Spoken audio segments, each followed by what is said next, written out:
언제나 필승! 네, 반갑습니다. 필승입니다. 자, 이번에 분석해드릴 기업은 샤오펑입니다.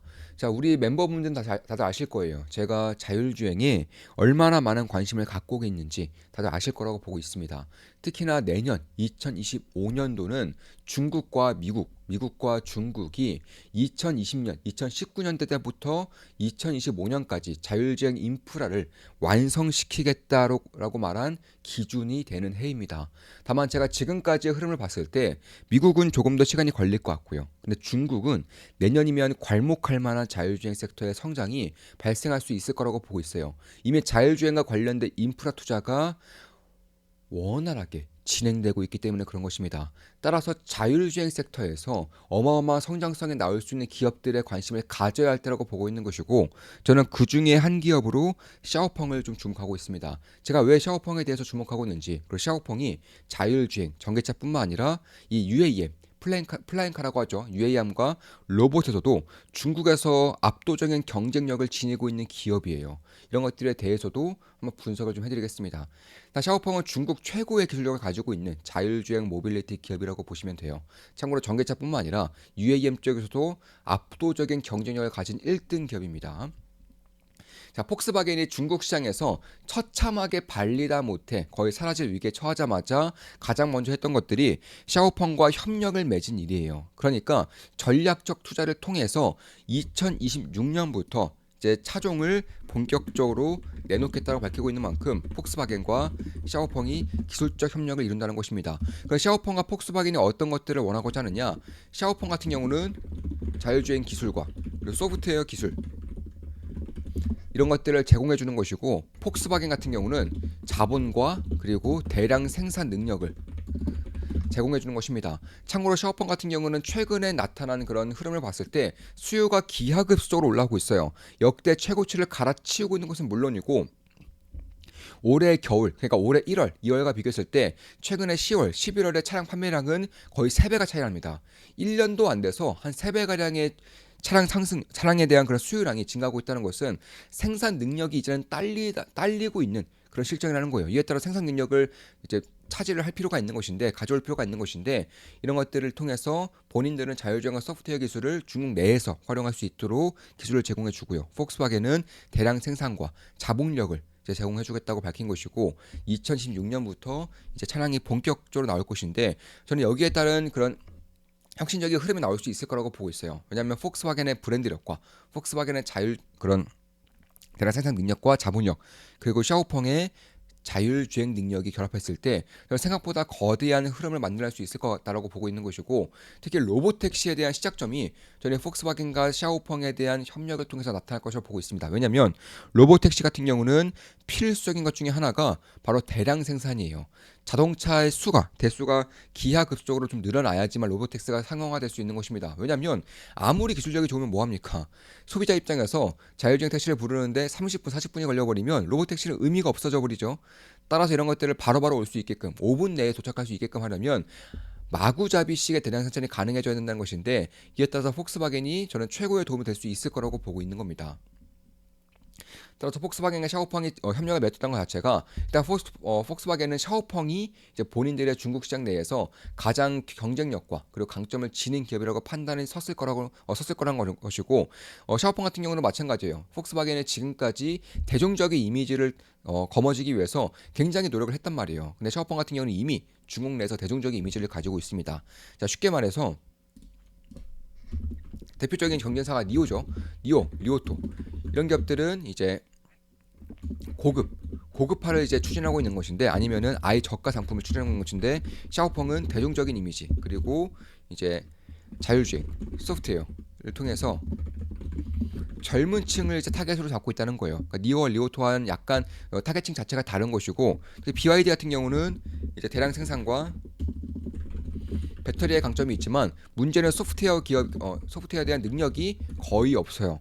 이에 따라서 화웨이로부터 소프트웨어를 사와서 써야 되는 그런 실정인 것인데 이에 따라서 젊은 층들의 그런 수요가 그렇게 많지는 않아요. 그러니까 이쪽 같은 경우는 오히려 뭐 해외 상품이라던가 아니면 기성세대들에게 인기가 많은 것이지 아니면 저가품들을 많이 팔고 있기 때문에 이제 좀 수입이 작은 그런 쪽에 인기가 많은 것이지 차라리 젊은 층과 대중적인 면에서는 이 자율주행과 소프트웨어 그리고 가격 경쟁력을 앞서서 샤오펑이 이쪽에 대한 그런 브랜드를 가지고 있는 것인데 폭스바겐도 마찬가지죠. 이 대중화를 시키기 위해서 대중적인 이미지를 가지기 위해서 부단한 노력을 해오고 있었기 때문에 샤오펑만한 그런 기술력을 가진 그런 기업이 없다라는 점에서 이쪽과 협력을 통해서 분명히 많은 자금을 태울 것으로 저는 보고 있습니다.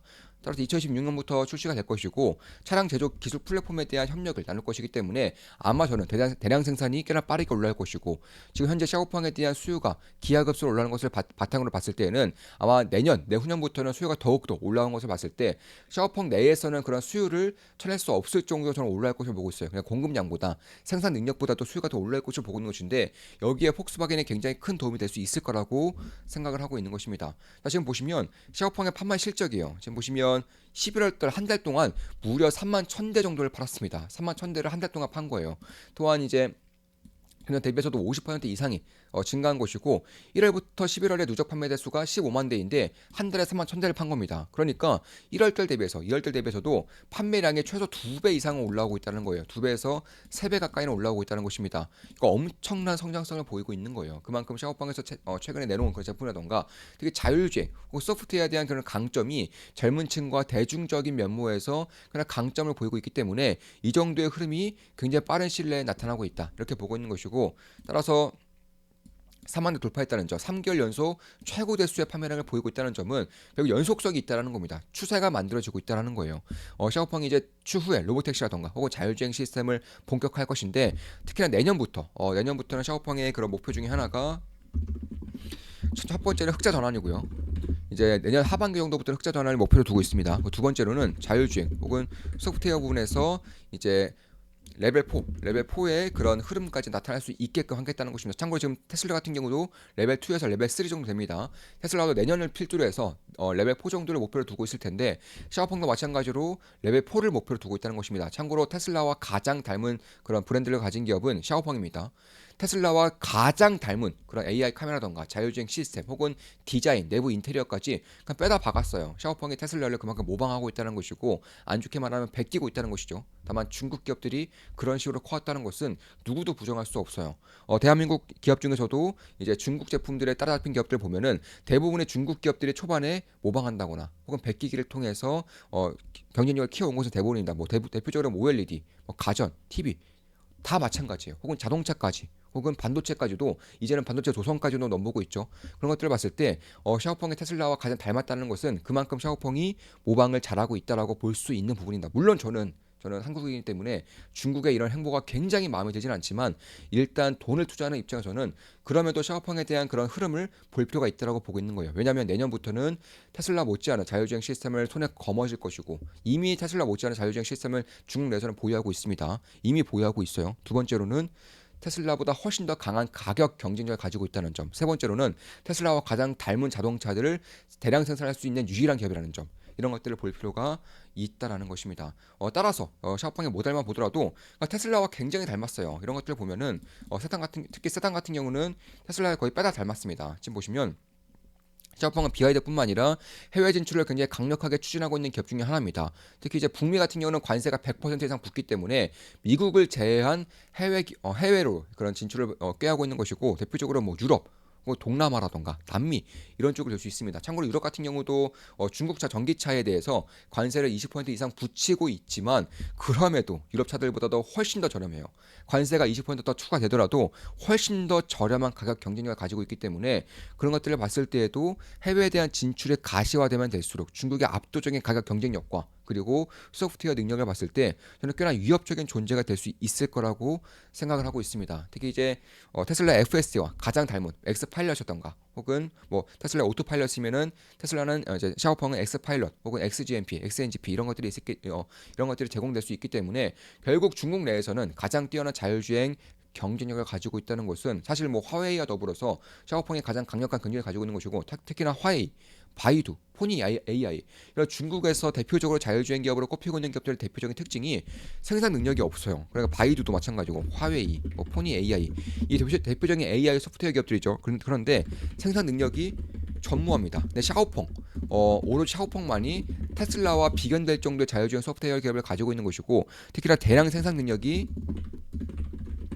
있다라는 점에서 그런 것들을 봤을 때에도 저는 만약에 이쪽에 대한 자율주행 시스템이 뭐 소프트웨어와 혹은 하드웨어로 나눠진다고 했을 때 뭐 미국 같은 경우도 뭐 구글과 그리고 테슬라로 양분되고 있는 것처럼 마찬가지로 중국도 이런 식으로 양분된다고 한다면 일단 첫 번째로는 샤오펑을 주목해야 될 것이고요. 두 번째로는 소프트웨어 기업들 주목해야 되는데 화웨이는 비상장이기 때문에 뭐 포니 AI라던가 바이두에 대한 주목을 해야 한다고 보고 있어요. 특히 중국 같은 경우는 내년부터는 자율주행 인프라가 완성되는 원년이기 때문에 저는 반드시 지금부터는 주목을 해야 한다고 보고 있습니다. 물론 제 모든 영상은 매수매도 추천 리딩 절대 아닌 거 다들 알겠죠? 참고하시면 되겠습니다. 특히 소프트웨어 같은 경우는 차량 내에 그 문성 제어 시스템이라던가 인터페이스라던가 OTA 소프트웨어 혹은 자율주행 시스템 이런 것들이 가장 뛰어난 자동차 브랜드로 알려져 있습니다. 이미 뭐 다른 기업들과는 비교도 안 될 정도로 소프트웨어 능력은 가져가고 있는 것이고 BYD 못지않은 가격 경쟁력을 가지고 있기 때문에 그런 부분을 봤을 때는 앞으로 이 기업이 흑자 전환을 했을 때 영업이익에 대한 폭발적인 성장을 가늠해 볼 수 있을 거라는 것입니다. 가격 경쟁력도 테슬라보다 훨씬 더 저렴하고요. 그리고 대중화된 기술을 통해서 그러니까 대중화된 이 브랜드를 가지고 있는 거예요. 이거에 통해서 로보택시를 추구한다고 하더라도 많은 차량을 판매할 수 있는 그런 기반을 마련하고 있다. 첫 번째는 대중화된 이미지, 그 젊은 층들로부터의 인기가 있을 것이고 두 번째로는 폭스바겐과 협력을 통해서 대량 생산 능력을 구축하고 있다는 것이 핵심이라고 할 수 있습니다. 따라서 그런 것들 봤을 때 뭐 유럽 진출 혹은 남미라던가 동남아 진출을 꾀하고 있는 것들도 아직까지는 성과가 나타나고 있지 않는 것은 당연하지만 향후 2년 뒤, 3년 뒤 혹은 당장 내년부터는 조금씩이나마 가시화된 성과가 나타날 수 있다는 점에서 밸류에이션 리레이팅이 발생할 수 있다는 거예요. 특히 가장 뛰어난 경쟁을 가지고 있는 BYD와 비교했을 때도 BYD는 배터리 기술과 대량 생산이라면 샤오펑은 자율주행 기술과 스마트 능력이라던가 소프트웨어 기술력 그리고 폭스바겐과의 협력을 통해서 대량 생산 능력까지 갖추고 있기 때문에 이런 것들을 봤을 때 결국 자율주행 시대가 왔을 때 가장 크게 가장 많이 부각될 수 있는 기업이 어떤 기업이 될 수 있을지에 대해서도 관심을 가질 필요가 있다는 것이고 니오와의 비교를 통해서도 니오는 고급 전기차예요. 그러니까 대중화된 이미지를 이미 버리고 있습니다. 그에 반해서 샤오펑은 가성비와 기술력 그리고 니오 같은 경우도 자율주행 기술이 물론 있지만 샤오펑에 비할 바가 아닙니다. 참고로 BYD 같은 경우는 자율주행 능력이 거의 없고요. 그래서 화웨이로부터 기술을 사와서 쓰는 것이고 니오는 자율주행 기술력이 있어요. 샤오펑과 기술이 있는데 기술력이 그렇게까지 뛰어나지 않다라고 저는 알려지고 있습니다. 그런 것들을 봤을 때에도 결국 중저가 시장이라던가 대중화된 이미지라던가 혹은 꽤나 높은 수요가 최근 3개월 동안 발생하고 있다라는 점, 내년부터는 흑자 전환을 노리고 있다라는 점, 그리고 무엇보다도 중국 시장 내에서 자율주행 시스템이 내년부터는 본격화될 수 있다는 점에서 자율주행에 대한 관심을 가져야 한다고 보고 있어요. 이미 미국 같은 경우는 테슬라가 자율주행에 대한 관심이 얼마나 뜨거운지를 보여주고 있죠. 테슬라는 현재로서는 전기차 기업이 아니라 자율주행 기업, AI 기업으로서의 역할을 맡고 있는 것이고 샤오펑도 마찬가지로 내년부터 자율주행 기업으로서의 역할을 맡게 될 경우에는 지금 정도의 밸류에이션이 가당키나 하겠는가라는 생각을 해볼 필요가 있다는 것입니다. 특히나 자율주행뿐만이 아니에요. 샤오펑은 UAM, 플라잉카 같은 경우도 출력이 1위고요. 로봇 혹은 휴머노이드 로봇을 찾아가죠.